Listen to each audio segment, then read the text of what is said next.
Hey guys, what's up? It's Mac and Jack. Welcome back to our channel. Well, it is finally time, you guys, to decorate for the 4th of July, and I cannot believe it. Oh, Jack's begging to be held. Okay, here you go, bud. I feel like I just decorated a few months ago for 4th of July, but here we are again, and I actually have a lot more decorations to show y'all this year. I went to Dollar Tree and Hobby Lobby and got some really cute stuff. So I'm just gonna do a light cleaning video and just decorate for 4th of July. My decorations are pretty minimal. I still like to decorate for the 4th, even though I hate summer, but 4th of July has always been so much fun for me. I just really enjoy it. So let's go ahead and get started. So I went to Dollar Tree a couple of days ago and I kind of loaded up on some stuff.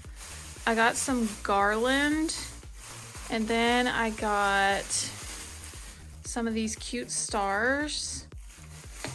And then I also found these cute little gnomes. These were actually from a few weeks ago I found at Dollar Tree. I found this cute sign, but I'm actually gonna rip this off. It's very easy, you just pull it off the back here. So I just want to use this part of the decoration, I think, because if I put this outside, it's not gonna last. And then I got these cute popsicles at Hobby Lobby. They were $8, but totally worth it. I think they're awesome. Then I got this sign.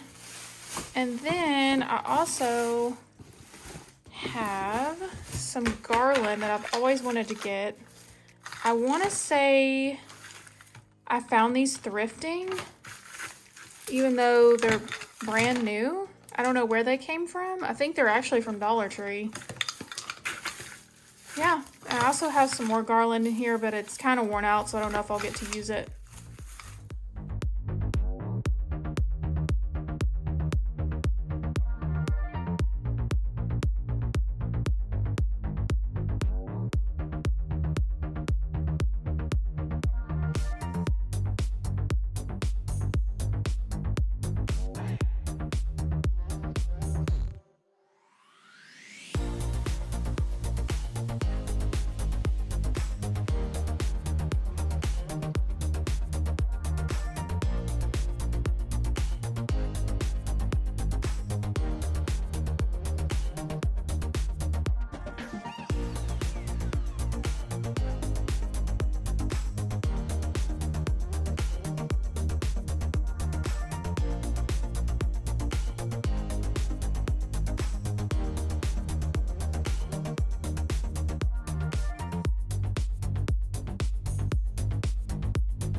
bud. You're such a good helper, aren't you?